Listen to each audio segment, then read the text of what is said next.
up, my ninjas? I'm Strident, and today I'm here with another toy review. This time it's kind of an oldie. It's the Art Asylum Crouching Tiger, Hidden Dragon, Li Mu Bai figure. Um, I'm a big fan of Chow Yun-fat. I have a number of his figures, and I love his movies. I have a number of his movies. I loved Li Mu Bai. He actually inspired me to make Strident, because Strident's thing is, his mastery of the sword is like superhuman. Um, this figure does several things for a fan of, martial arts movies and of Chow Yun-fat.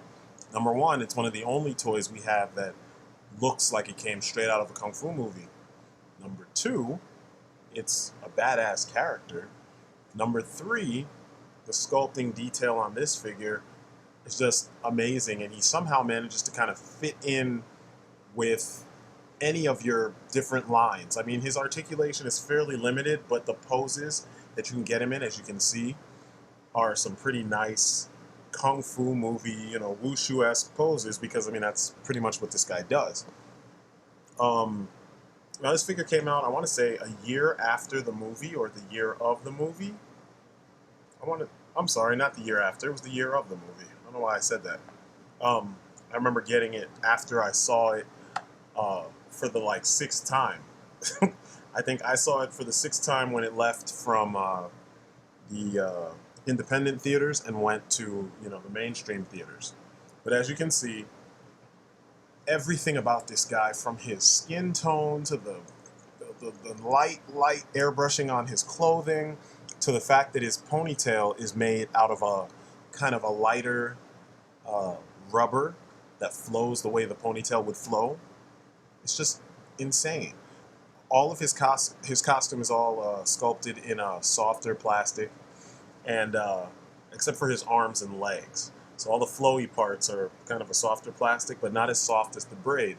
The only gripe I have is that the rubber that the braid is made out of, or the plastic rubber hybrid, whatever, it's kind of soft, and over time, because this figure's old, I mean, he's about, over 10 years old?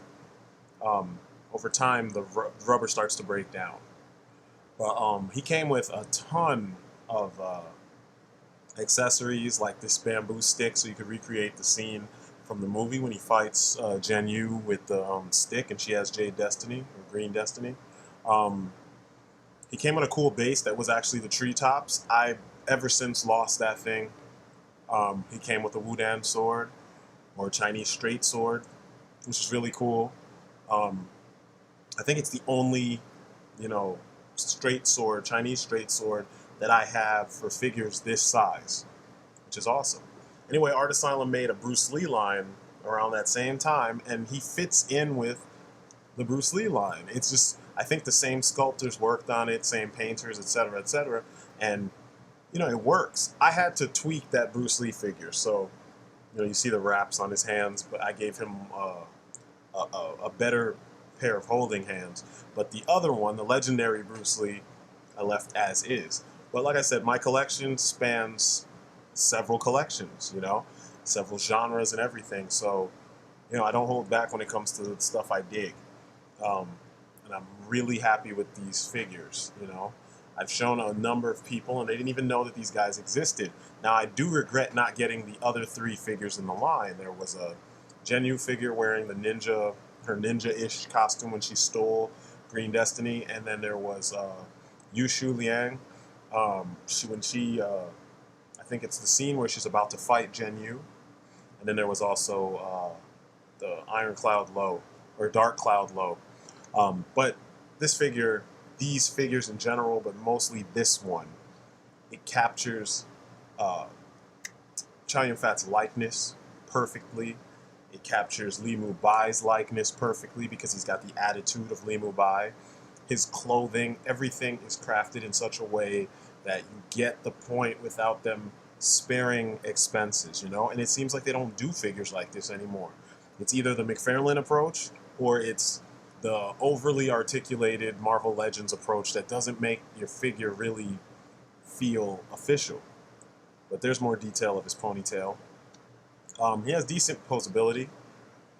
I tried to crop that the way you would see it in one of the films, kind of like a Choi Hart film. But yeah, he's got decent articulation. There's no bending at the elbows, just a twist at the wrist and a twist at the, I'm sorry, twist at the wrist, upper bicep swivel, and he's got shoulder movement. He has waist movement, hip, knee, ankle, and then his feet actually kind of pivot. But I mean, as you can see, even with limited articulation, these are the poses that a guy like him needs to be able to get into. And you clearly can do it, so you can recreate a number of the scenes that you've seen in the movie. So anyway, this is just, me digging in the crates, actually digging out off my shelf. I'm showing you guys an oldie but a goodie, one of my favorite figures. And, he does stand the test of time, you know. Like I said, these are all the accessories that I could still find. The other stuff is in a box somewhere in New Jersey, my mom's house in the basement. I didn't bring that stuff with me when I went to college, but as you can see, it's a decent amount of articulation, decent amount of accessories, awesome sculpting, awesome paint, no slop, 100% worth it. If you were to ever find this guy online, I think he costs $40, something like that. It's well worth it. I paid 10 for mine because I got them when they came out. But considering that the figure is over 10 years old, I'd say 40 is not that bad. I found a site where you could buy all four of them for about 40 or $50. Now, considering that him by himself, he's usually a little bit more expensive. I don't know exactly what it is today, but I know when I saw it, it was 40. If you could get all of them for 40, do it. They're worth it. They all come with very awesome looking bases that are well painted, that rival some of the Marvel Select stuff. Matter of fact, I would not be surprised if some of the sculptors sculpting the Marvel Select, villains and heroes, I wouldn't be surprised if those guys were former Art Asylum employees. I haven't done the research for it. This is one of those things where maybe one of you guys would have to let me know. But it's clearly worth it. So anyway, I'm Strident. That's Li Mu Bai. This has been a toy review, old school toy review, and I will be back with another one. All right? Peace, people.